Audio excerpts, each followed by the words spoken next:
Welcome to the Fresh Fruit and Vegetable Training for 21-22. I cannot believe it's the 21-22 school year already. But we're going to run through the PowerPoint. You can put your questions in the chat, and when we get all through, we try to answer some of those questions. We do have a couple of memos that we will talk about toward the end of the training. So let's get started. So what are the objectives of the Fresh Fruit and Vegetable Program? Well, it's obviously to serve fresh fruit and vegetables during the school day to children in elementary schools. We're going to talk about who can participate, the guidelines, some best practices, and how we need to do our claims for reimbursement. I noticed that in the participants, there are several of you that have been on the program for a number of years. So some of this is just repeat information, but it is relevant to make sure we know what we're doing and getting our money spent and spending it on the appropriate things for the school year. So just a little bit of the history of the program. It was a pilot program in 2002 under the Farm Security and Rural Investment Act. It's also now under the Farm Bill, which in 2008 made the Fresh Fruit and Vegetable Program a permanent part of the Child Nutrition Reauthorization Acts. Some of the goals of the program is to expand the variety of fresh fruits and vegetables served to your elementary age children. It helps increase the consumption for these kiddos to understand and know some of the different fruits and vegetables that are out there and help them learn to consume the fruits and vegetables other than just junk food. Also, the Fresh Fruit and Vegetable Program, it helps make an impact on the present and future health of your kiddos. And it also helps create a healthier school environment, such as if you are in your wellness policy, you have about offering healthier foods throughout the school day, having healthier parties. Fresh Fruit and Vegetable Program can play a part in some of those processes. In order to be able to participate in the Fresh Fruit and Vegetable Program, your site, and it's based on sites, has to be in an elementary school. If you are a K through 8, then that is allowable. But if you are like a middle school, 6th, 7th, and 8th grade, those children are not eligible. It has to be what accreditation considers an elementary site.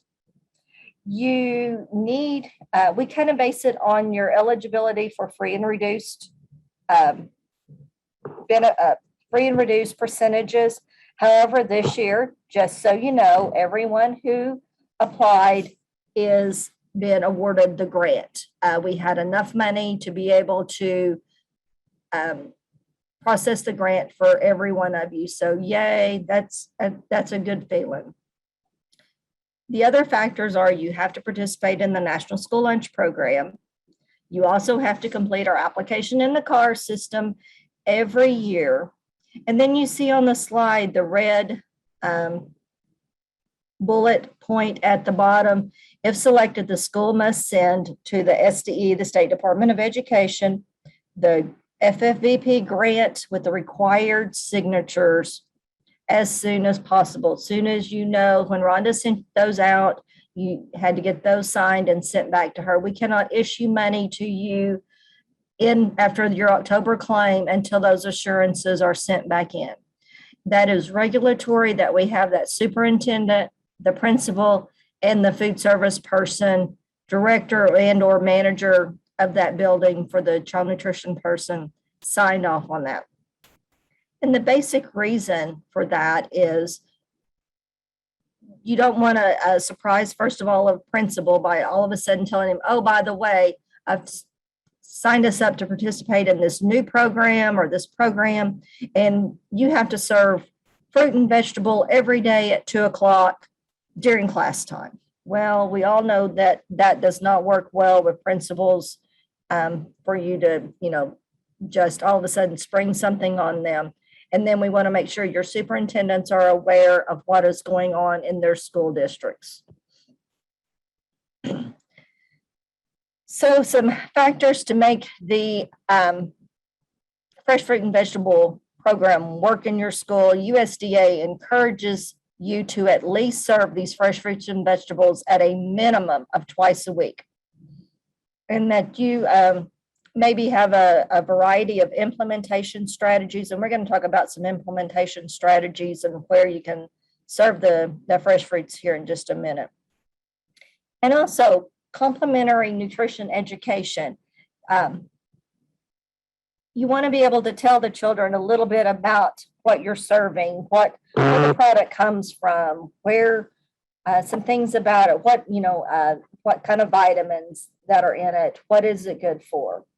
And what I was going to say about serving the fresh fruit and vegetable a minimum of twice a week, with the amount of funds you've been receiving the last couple of years, if you've only serving it twice a week, you are not using up all your fresh fruits and vegetable money.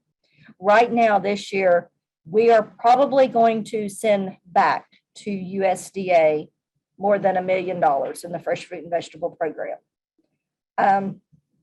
We understand that it was a COVID year and many schools were, not in session and in session, and the labor shortage and everything to get the program served out. We understand that, and so does USDA. So that's just saying we understand, but we want you to make every effort to get those funds spent in a timely manner. The funds are based on, it's in regulation between $50 and $75 per student, and it's based on the October enrollment. This year, we still based it on your site enrollment of October of 2019, because that is the latest data we have to pull from to base that on. I'm sorry, Edgar just corrected me and said it was 2020, not 2019. See, I had that in my head wrong the whole time. It's a good thing Edgar's in here kind of chaperoning a little bit to help me out. So this year, and I apologize, I didn't look because I know Rhonda sent out the amount of the award for each school with your assurances. That's already been changed. We've had a school site that had actually called and said they were not going to be able to participate and called back to beg to be back on the program. They had a new principal, and the new principal wasn't on board, and that wonderful child nutrition director went and I think twisted an arm or put the arm behind her back, and I'm not sure if the principal was a male or female. Things were changed, so we did put that site back on. So it's your allotted amount will have went down just a little bit, and we'll get that information out to you here in the next few days. For the grant, you submit a claim by the 15th of the month. It's in a separate section in CARS, and we're going to walk through what your claim looks like, especially if you're someone new. If you've been on the program before and you've submitted claims, this will just be a refresher. Claims are due by the 15th of the month, and the reason Rhonda needs you to certify those fresh fruit and vegetable claims by the 15th is our claims processors also have child nutrition, the NSLP claims, the SSO claims, CACFP claims, and equipment grant. So if those are certified into Rhonda before the 15th, she can get them approved and get them to Nikki to be paid. The Fresh Fruit and Vegetable Handbook, here's the website. I also emailed that to you guys this morning. The handbook has not changed. We have been in several discussions with USDA and have expressed that this handbook needs to be brought up to date. If you look at the date, it was developed in 2010. Many things have changed. I'm not saying fruits and vegetables have changed, but there is questions that come up that aren't in the handbook anymore, especially on what equipment can be purchased and cannot be purchased. We're just kind of left to our own devices for some of those. Funds can only be used for the site they are awarded. And what that means is you cannot, say you have 2 sites, but only one site is awarded the fresh fruit and vegetable. It's not allowed to share those funds with the other site.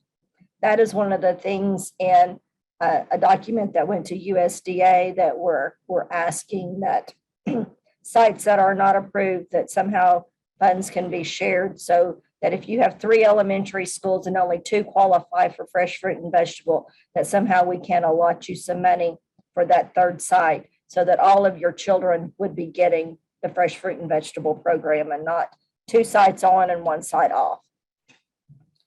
And as always, there's no more, there's no additional funds. We've not needed additional funds the last couple of years since we've had money left over.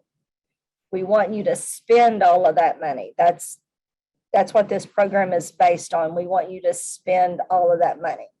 And then the one thing I need you to remember is the grant runs from the fiscal year, October to September.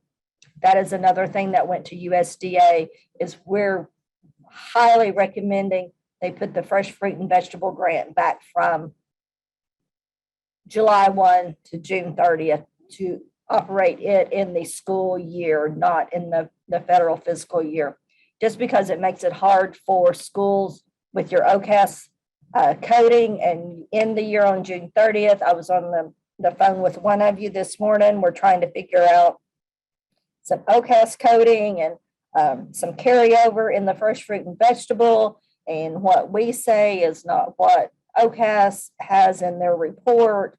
And it's just made it really difficult with those funds rolling over into that next fiscal year. On the participants for the grant program, any child that attends that school that was awarded the grant can participate in the fresh fruit and vegetable program. It doesn't mean they had to be when I say, we base it on the enrollment.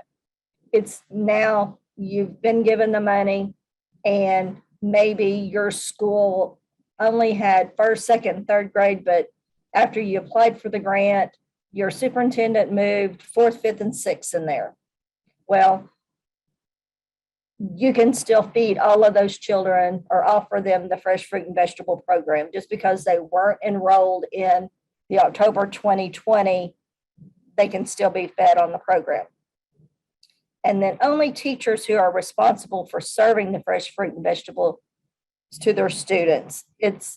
And I'm going to the next slide, we go over a list of people who are not eligible. It's only for people actually participating in and helping the students or doing the nutrition education.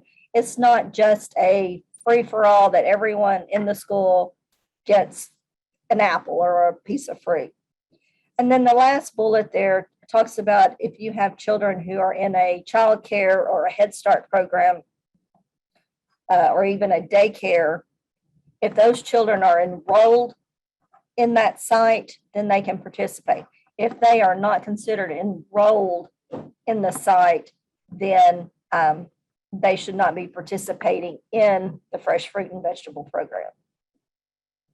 Here's a list of adults that you should not necessarily be sharing the fresh fruit and vegetable program with, unless, if it's a principal and they are participating in the program. I know, and I've probably shared this more than once, and I know some of my McAllister people are on the call, but at one of our elementary schools, we had a principal who she took time out of her day once a week to sit down with the children and participate in the fresh fruit and vegetable program.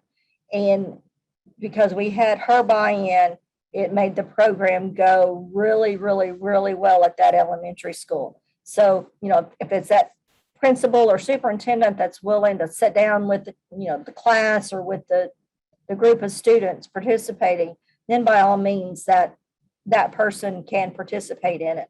But if it's just the custodian, because he cleans up, he's not necessarily participating in the program.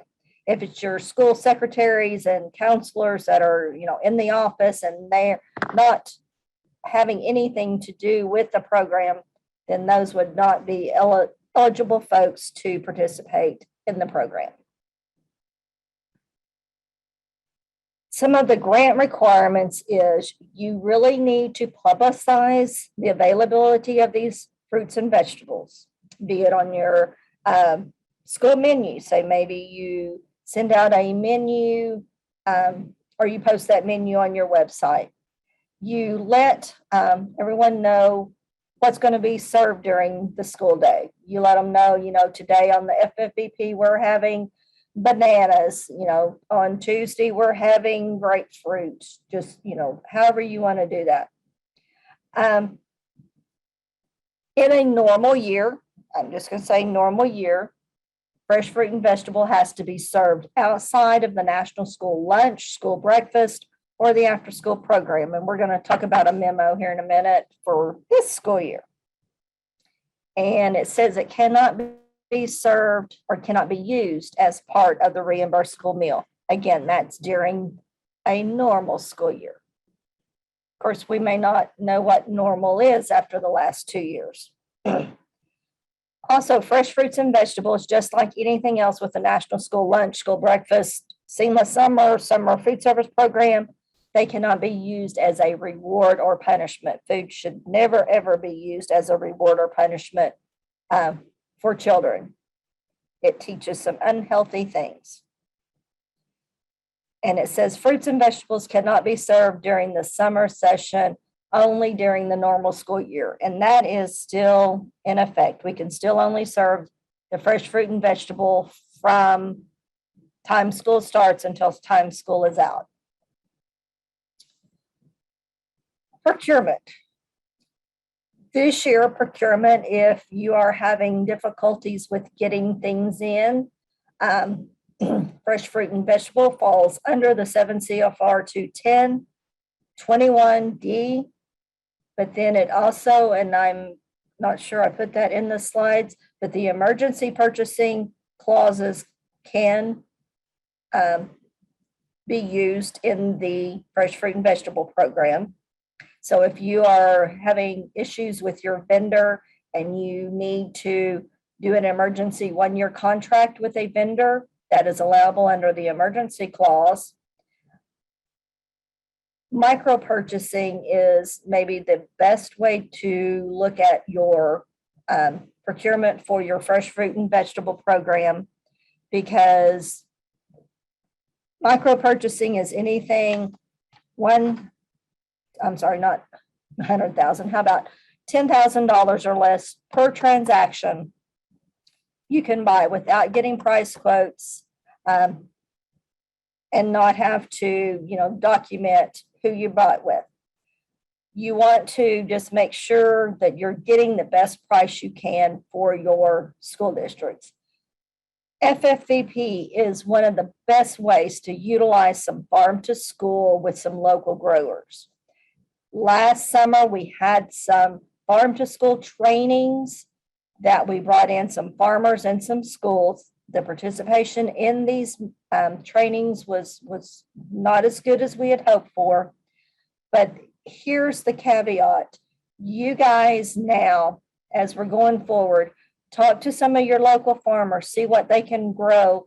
Remember, farm to school is not, I need a farmer to provide all of my lettuce for the year. Maybe you want the farmer and they can only, say, I can only bring you in 10 cantaloupes. Well, maybe you go ahead and buy that 10 cantaloupes from that farmer and you utilize it for one classroom.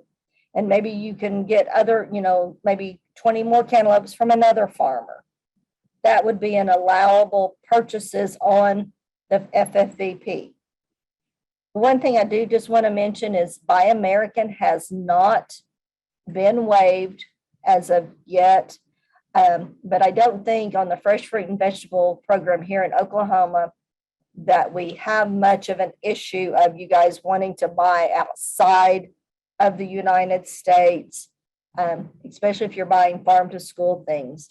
But you do need to pay attention that Buy American is still a requirement. So if you're ordering from your distributor, that you want to make sure they know that you want to adhere to the Buy American provision in 7 CFR 210-21, and document if there are items that you need to get. Maybe it's because of price, maybe it's because of availability, to do with the supply chain issues that we're having right now. Just document why you're buying outside of America. Your strawberries are coming from, where were they coming from? Venezuela or somewhere. Anyway, just document that as why you were buying outside of the Buy American clause. So some of the things that are prohibited to purchase on the fresh fruit and vegetable program. If you put these in your claim, Rhonda's going to catch them and give you a call and have you remove these particular items. So anything processed or preserved. You can't buy dips for your fruit, although what we bought for our dip for our fruit today had a wonderful little sweet dip. You can't buy fruits or vegetables that are carbonated or juice. Those are not allowed. Those fruit strips or fruit drops or fruit leathers, those are not allowed. It's not allowed to buy fruits that are injected with flavorings. So I think those are called the grapples, and there's some other fruits that are injected. Jelly fruits or smoothies. All of those are things that are prohibited to be purchased under the fresh fruit and vegetable regulations. Now there are a little bit of a chance if you want to offer some low-fat yogurt-based dips, that is allowable, but you really need to look at those serving sizes and make sure that you're keeping those under that 1 or 2 tablespoons per student. Now, prepared vegetables, we say fresh fruit and vegetable, and that really means fresh fruit and fresh vegetables. That's exactly how USDA wants you to serve them. However, there are some vegetables that must be cooked. They're just not edible if you're not cooking them. So you have to limit those to once a week, and you must include some nutrition education related to this item. You're not required to provide nutrition education for your normal fresh fruits. That's a best practice, but you are required if you cook a vegetable. Now, at any time, canned or frozen or otherwise processed are not allowed. So what are some of the reimbursable costs? In the manual, it talks about the operating cost and the administrative cost. Those can be found in pages 22 through 24 of the Fresh Fruit and Vegetable little manual handbook. And it's really important that you look at those and know the difference in the two and what can and can be claimed. Operating cost. Operating cost is the cost to operate that fresh fruit and vegetable program. That includes expenses for acquiring, delivering, serving of those items. So such as, these things listed here on the board, or the slide of what you can buy. Salaries and fringe benefits for employees who do the actual nuts and bolts of the washing, prepping, cleaning, distributing those foods to the classroom or to the hall or to the gym or wherever you decide you're going to serve that. Those are all considered in your operating cost. So if you've got 2 employees that work every day prepping and distributing those fresh fruits and vegetables, an hour, 2 hours a day, of their time can be coded to the fresh fruit and vegetable program.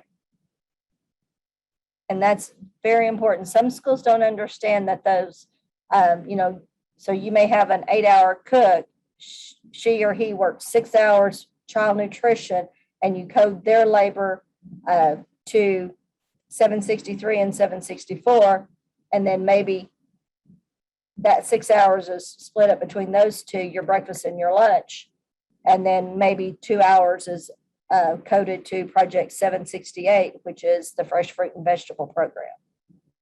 Now, what is administrative cost? Administrative cost is the cost of actually managing the fresh fruit and vegetable program. You're only allowed to spend 10% of your school's total grant on administrative cost. And that's the cost of planning, doing the paperwork, obtaining the equipment, if you're having to do procurement, that sort of thing. It also says it's for purchasing and leasing equipment, such as the large refrigerators, carts.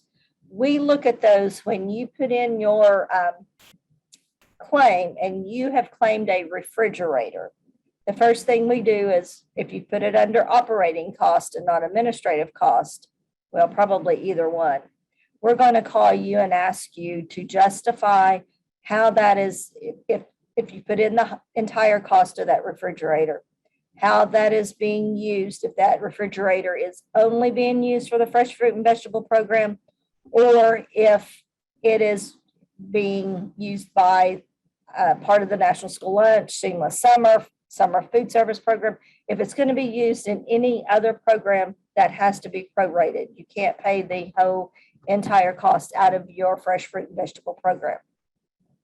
And then again, administrative cost is the salary and benefits for an employee, such as maybe the director who does the menus and pays does the claims, writes the invoices, the purchase orders, those sort of items for the fresh fruit and vegetable program.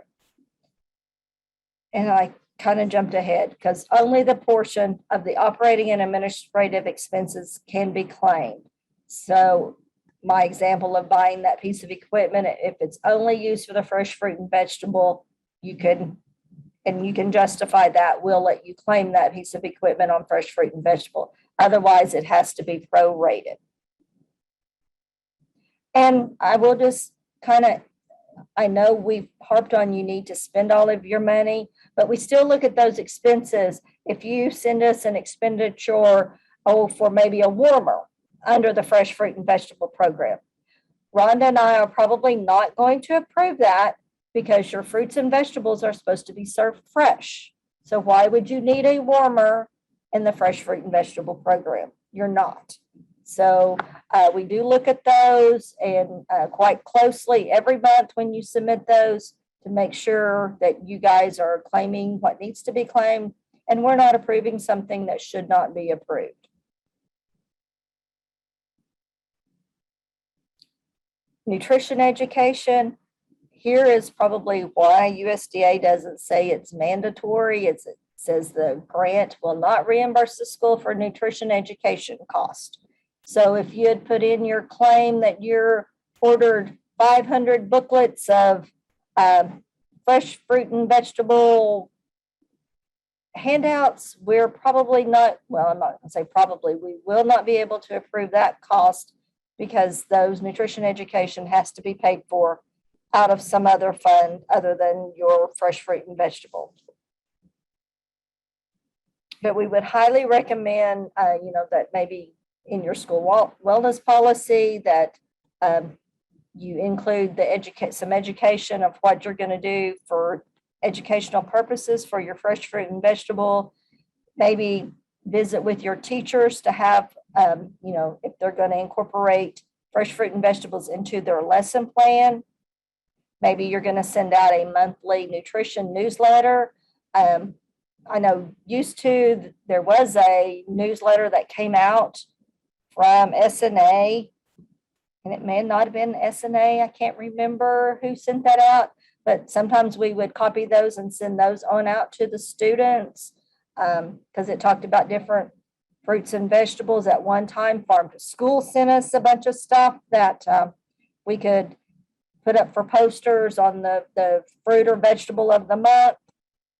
And then the other idea, of course, is sending menus home or putting them on your website. Here's just a couple of website links to, so maybe you can download some free resources. Team Nutrition is an excellent place. You can order, there's coloring sheets on Team Nutrition. There's posters. My Plate has some information, and a lot of this is free. SNA also has some free stuff and stuff that costs, it's minimal cost. Maybe even talk to your producer. If you are dealing with one of the bigger suppliers in the state, maybe you talk to that vendor and maybe they can send you some nutrition education materials for free. Maybe talk to your local grocery store and see if they have information that you could use for your educational purposes. Grant, the FFEP grant and disabilities. You're going to treat any child that has a disability, and of course we know the definition now of a disability is anyone with a life-altering disease, or there's some other words there, but basically if your child has a disability, they have an IEP or a 504 plan, they have a doctor's note that says they cannot eat, maybe a whole piece of fruit, you have to puree their food, you're going to provide the same type modifications that you would for a regular school meal. You have to do this for the fresh fruit and vegetable program. You cannot just not serve it to a child with disabilities because you would have to make accommodations. You must make those accommodations for those children with disabilities. Now we're going to run through some best practices. Let me get a little sip of something to drink. Some best practices. First of all, review your application in CARS. Make sure what you said you're going to do is what you can do. Make sure you have the buy-in from your staff, your principal, your teachers, your superintendents, your child nutrition staff. Make sure you visited with them. Don't spring it on them at the last minute after you get everyone else's. They might need to be your first conversation. Pay attention to logistics. Who's going to be doing what? Don't just start the program and then run into the cafeteria and say, oh, I've ordered 400 cases of apples and we need to wash them and send them out. Well, make sure your staff knows who's going to be doing what. You need to establish a budget. Very important. We give you your lump sum of money. You need to figure out, okay, I'm given $10,000. I've got 10 months to spend it. I need to divide 10 by 10,000, that's $1,000 a month. So I need to spend at least $1,000 a month to get most of my money spent before the end of the fiscal year. So do that. That will help you in a plan to spend all your money. Watch out for days off. And with COVID, that's going to be a major factor. And not just watch out for days off, but watch out for how many children you're having absent at those buildings. So if you planned, to serve 500 and principal comes to you that morning and says, 5th grade, we sent them all home. We've had, 10 COVID positive cases, so we sent all the 5th grade home. That's going to, affect how you are spending your money. Be flexible. Work with that principal and those teachers on where and when you're going to serve the fresh fruit and vegetables program. Make sure you publicize this. It's really important that your parents know and the kids know what the program is about. There is a monitoring form that can be found in other documents on the CARS website. I would highly recommend you printing that off and you go through that form to make sure all of your proverbial ducks are in a row. Be sure when you're buying your fresh fruits and vegetables that you're buying appealing, easy to grab. Since this is a reimbursement and maybe you want to save your labor to do things for National School Lunch and School Breakfast. So you order some pre-cut, pre-packaged items on your fresh fruit and vegetable program. Look at seasonal items. Offer things that you don't normally offer in your lunch program. Get a variety of things out there. Don't just order the apples, the oranges, and the bananas, because we know the kids will eat them or throw them away, with most of them. But, look what is out there that is new and appealing to the kiddos. Leftovers. Really, you should not have leftovers in this program. You should order in just to have enough to give out for the program. So you might, depending on what it is, if you've got, kindergarten through 6th grade, you might plan a little bigger serving size for those, especially 5th and 6th graders, and, a little smaller size for those kindergartners. And make sure you watch your storage space and, what the cost is on the items. Just look at all of those different aspects of the program. Now, some distribution of the program. You want to look and see where you're going to serve it.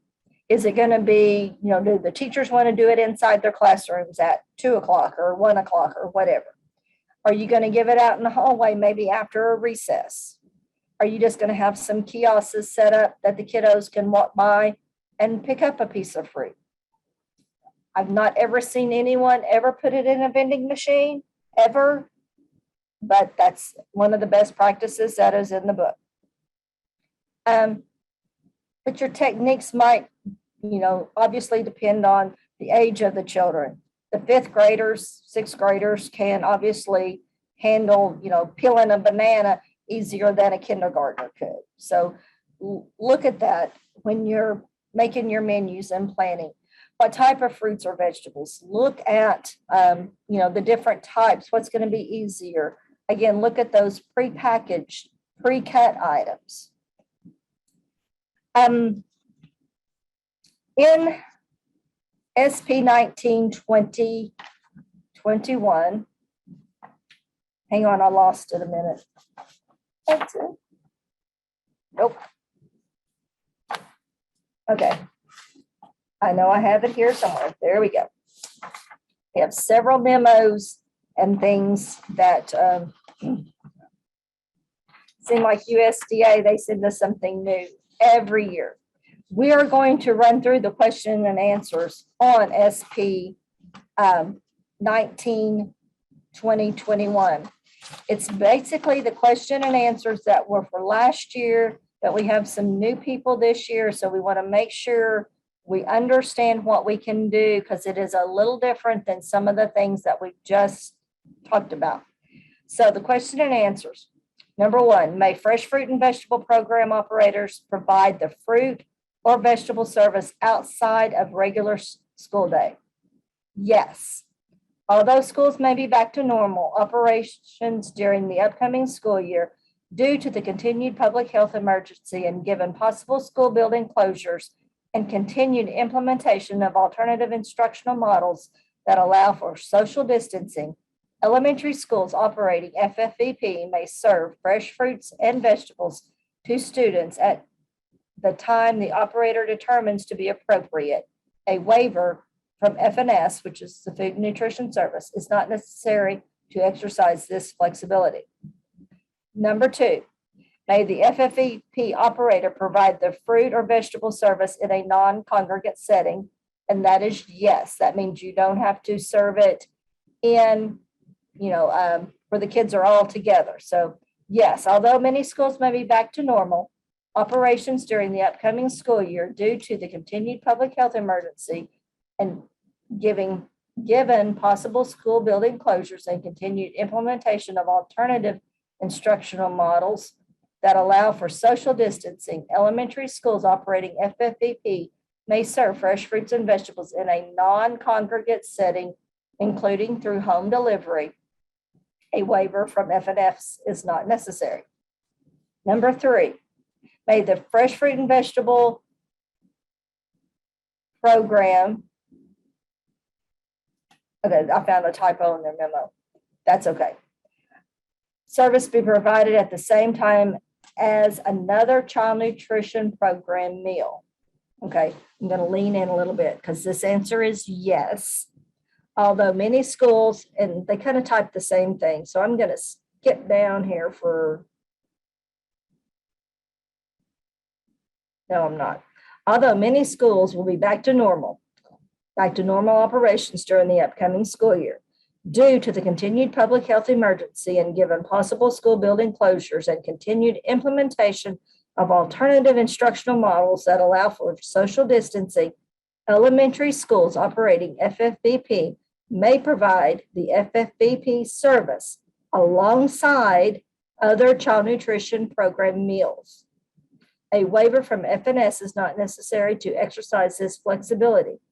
This means that elementary schools that are operating other child nutrition programs, such as the National School Lunch Program, Seamless Summer Option, which all of you are this year, may provide FFVP along with SSO at mealtime. I'm pausing and taking a deep breath because that goes against everything we've told you ever. We would still like to be able to see that fresh fruit and vegetable was not a part of the SSO lunch. So you still have to provide your fruit component at breakfast and at lunch. And if you provide another offering of fruit or a vegetable outside of what is on your normal serving line, you can do it during lunch. Number 4, may elementary schools operating FFVP allow parents or guardians to pick up the FFVP food from the site, or does the child have to be in attendance? The answer is elementary schools offering FFVP foods in a non-congregate setting may not provide those foods to parents or guardians unless they are accompanied by their children. And it goes on to give the regulation. The Section 19B of the National School Lunch Act requires schools participating in the FFVP to make fresh fruits and vegetables available to students. Because the Family First Corona Act did not include FFVP as a qualified program, the nationwide waiver allowing parents to pick up meals for children at non-congregate sites does not apply to the FFVP. State agency may request a waiver for this to happen. And as of right now, we are not, because the majority of you are not having grab and go meals and parents are not picking up. If there would be a national I don't want to say national emergency because we're already under that. If there would be something in Oklahoma and Oklahoma went back and declared a state of emergency and buildings were shut down and you switched back to more of the grab and go models and parents were needing to pick up meals for students, we would look at doing a waiver. It would not take long. Number 5, what quantities of the FFVP fruits and vegetables may be served? Elementary schools operating the FFVP that are providing multiple days of meals, and this is more along the lines if they're sending meals home with the kids for the week, it doesn't really give you an exact amount. There are no serving sizes in a normal fresh fruit and vegetable program. So you would, if you're offering the fresh fruit and vegetable for the week, you might bag them separately and just put FFVP on there. That might be the easiest way. Number 6, are FFVP operators required to provide an educational component with the FFVP service? No, that's a best practice. We've kind of already talked about that. Can elementary schools that currently participate in FFVP provide fruits and vegetables to any child attending an SSO open site? And that answer is yes.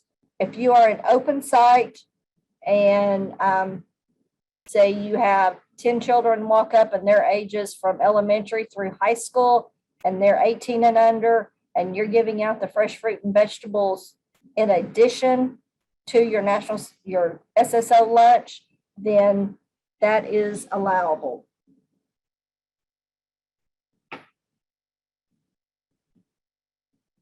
Number 8, may FFVP funds be used towards purchasing fruits and vegetables for the SSL meals? And that is a no.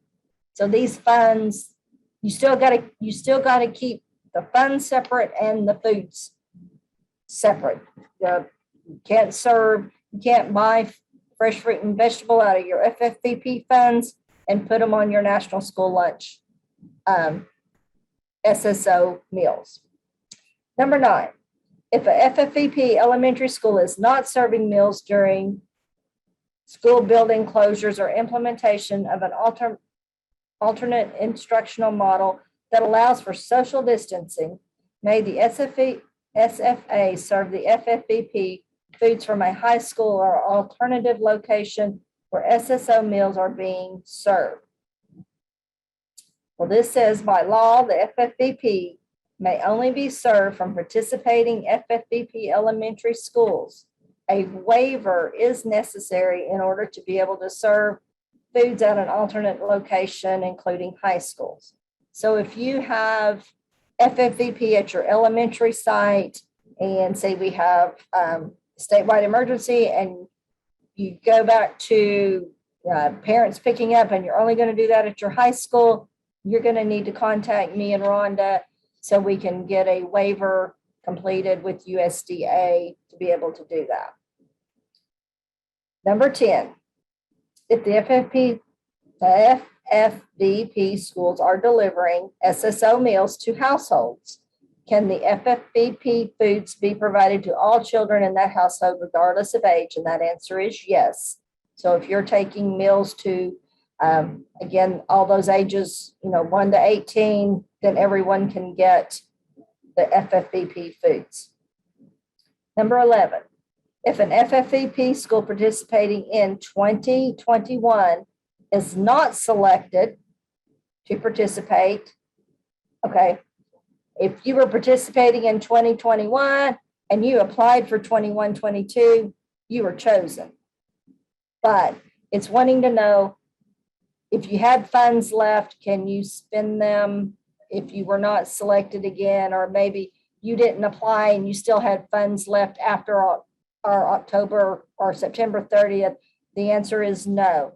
If previously participating FFVP school is not selected for the new school year, they cannot expend any of the remaining funds in the new school year starting July,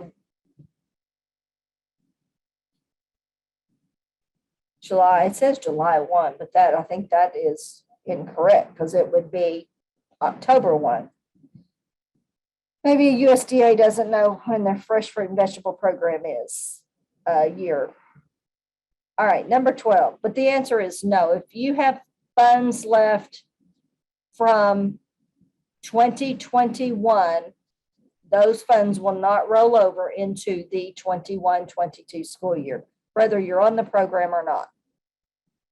May the period of performance to obligate the funds, well, I just answered that, be extended beyond September 30th, 2021? No. State agencies and FAs are required to obligate all allocated fund year 21 funds by the last day of the fiscal year, September 30th, 2021. Any unobligated, unexpended funds that remain after this date will be recovered and reallocated in a future year as part of the normal FFVP process.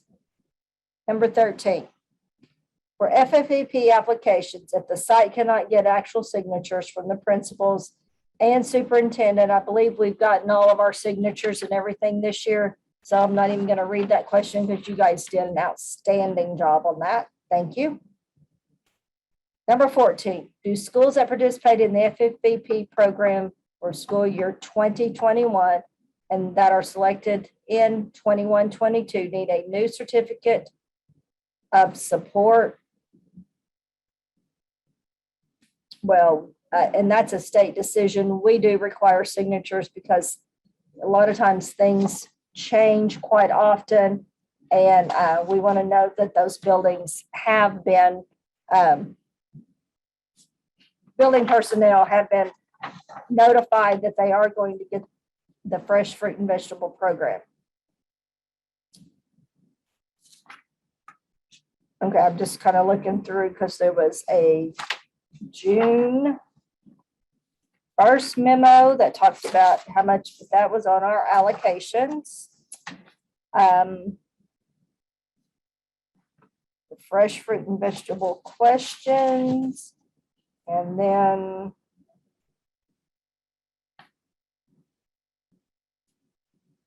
a couple other questions that were in the Q&As from June 1st on SP 15-2021. But those really are in those other question and answer. So that takes care of the memo and the questions. So we're just going to review a little bit, look at what can be purchased, make sure you're on track to spend all your money, observe the fresh fruit and vegetable time of service. When are you going to service those?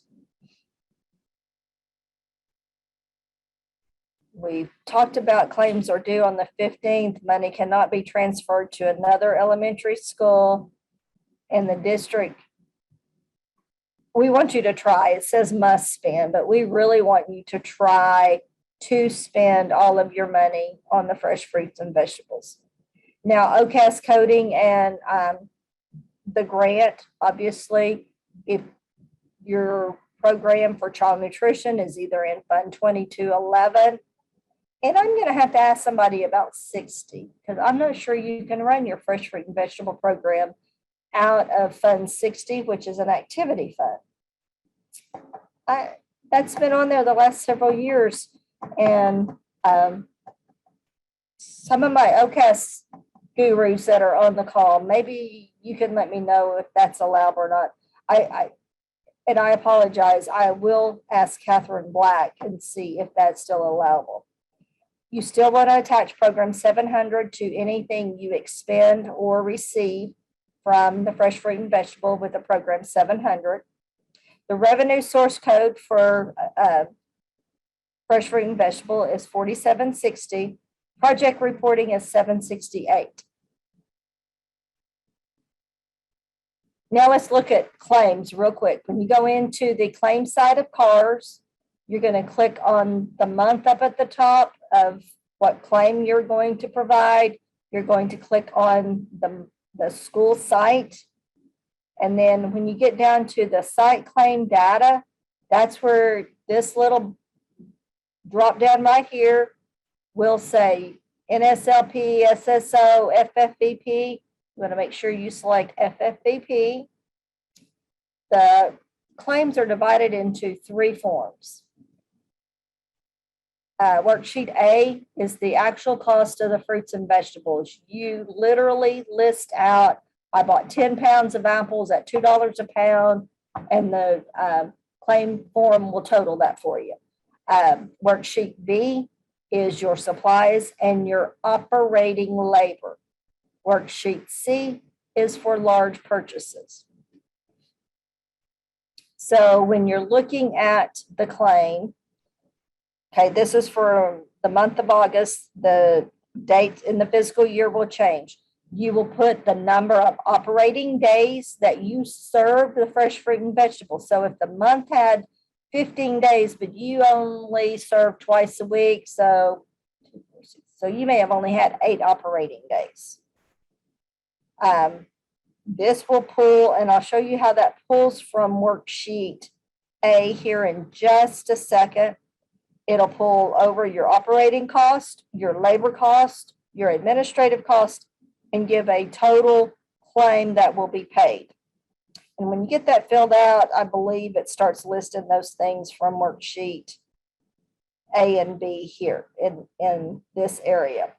It also shows you the amount of allotment in your remaining down at the bottom before you certify the claim. So in worksheet A, what you're going to do is you're going to drop this little drop down. It has fruit or vegetable. So you're going to tell me if that's a fruit or a vegetable you're buying, and you're going to type in the description. You're going to either type in or drop down the unit size. If it's pounds each, by the case. How many of those units did you buy? Did you buy 10 pounds, 1 pound? Did you buy 1 case? And the unit cost. Then the worksheet will total that for you over here. Then in worksheet B, these are the operating labor costs. See right here, it says operating labor cost for the preparation of the fruits and vegetables and the supplies. So it's either going to be labor or supplies in this drop down. If it's labor, you're going to put Susie's labor and the total amount. So if you're doing the 2 hours, like I suggested, Susie makes, say she makes $20 an hour. So $40 for her 2 hours, and then maybe her taxes and benefits or fringe and benefits and whatever you would put here. Make sure you use this little save button over here.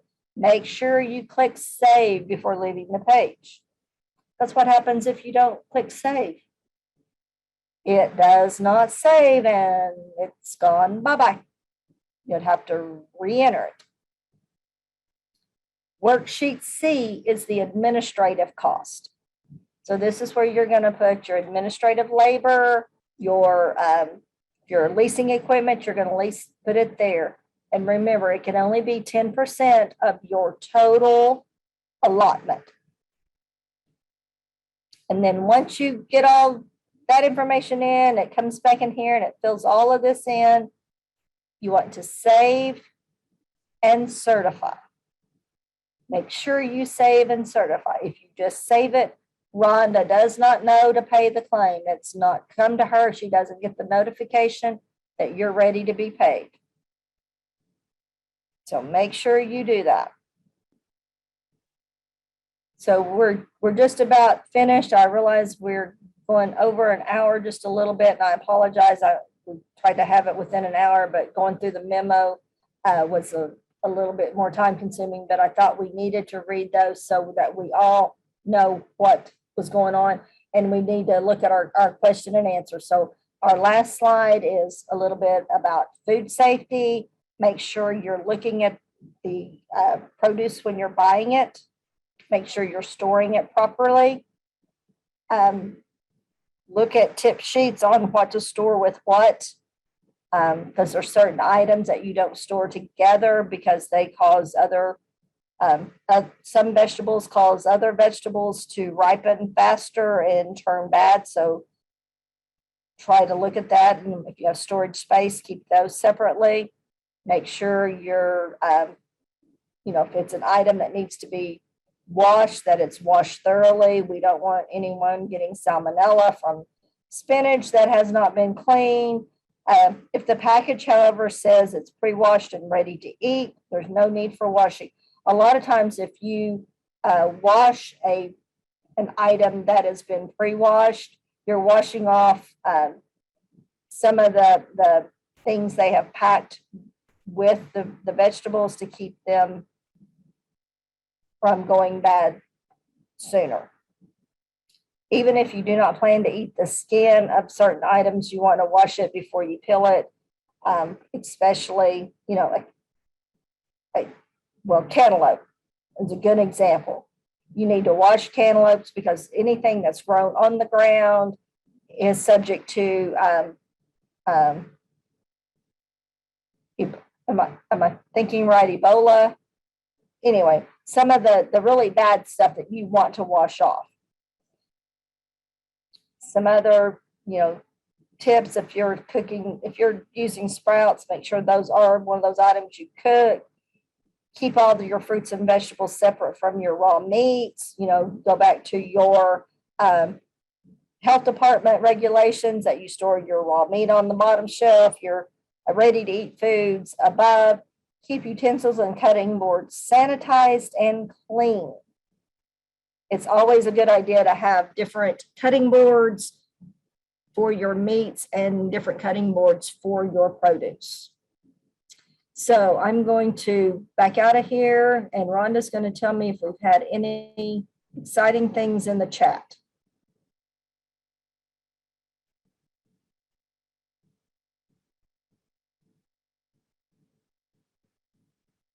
Okay, Shauna, you say, I thought that was the first step. This makes me sad. I'm not sure what your question was to go with that. Shauna Hall, persimmons. I wanted to serve them. It's fall and thought it would be neat to show the kids. Nope, they are $3 a piece for a persimmon. Well, maybe you could find a farmer that could sell them cheaper than $3 a piece. For a little bitty persimmon? That's awful. Yeah, persimmons are, well, the ones, yeah, you can pick them up in eastern Oklahoma. Yeah, I live in eastern Oklahoma. That's a deer staple in our area. Okay, so technically it would just be an extra and not counted for any component. Deborah, that is correct. No part of this can be counted as a component for your seamless summer breakfast or lunch. Oh, E. coli. Okay, that Ebola, E. coli, salmonella, all those little nasty little germs. Shauna, Lori says she got hers from a vineyard in Oklahoma City, something.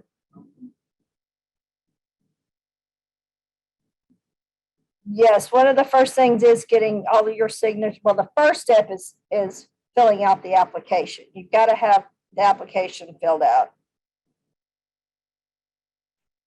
Okay, Regina asked, does anyone have any suggestion on OCAS coding that is carryover?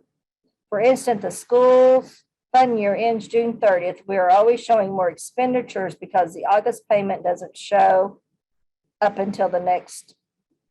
Okay, that's what I was visiting with the school, and she's on, and if she wants to chime in, I would love to hear that. She's running into the same problem. The problem is OCAS will not let you leave they're not letting you leave 768 in the negative. That's just their procedures. So I'm not sure. That's one of the reasons, Regina, we want USDA to go back to fresh fruit and vegetable being on the same year as the school year. I would start planning somehow that I'm either going to get my claim in sooner so that I get my funds in May and June before the school year closes. That would be my goal on that. Lori also says she uses seasonal fruits and vegetables, so she's incorporating in season. It's much cheaper that way. I show November, December for persimmons, so that may explain the higher cost. Well, persimmons by now should be on their way down, but I don't know, because of droughts and stuff, the persimmons may not be growing as good. But persimmons typically are not ripe until after the first frost in eastern Oklahoma. So if we were awarded this grant, but we do not get cooperation from the site principals and teacher, should we just decline? I'm not sure where that went. Paula, you probably need to call me or Rhonda, and we need to discuss that just for us to see what we need to do. Bruce, if my contract with the FSMC did not have FFBP checked, how do we get them approved? You need to send an amendment in and have it approved by Miss Becky Gray, because that has to be marked in your contract. Dana, I forgot I'm on Gina's computer. Okay, Regina. Regina, Gina, I just call you what name pops up. Right, Lori's saying pull that fruit chart. Also, you can look on the Farm to School website and it will give you a list of what's in season. Then there's a USDA website that actually it's a weekly, it updates weekly. It tells you what's in season, what the best pricing on different fruits and vegetables are. So and I don't have that website on me. I'm not sure where I have it. I do. I think I know if you want to email me and you want that website, because it came from the Farm Produce University several years ago. Any other questions? If not, I know we've been a little over an hour. We will have our all school call on Monday. So be sure and join in that. We'll send out reminders probably early Monday morning. If there's not anything else, we're going to hop off and you guys have a great rest of your afternoon.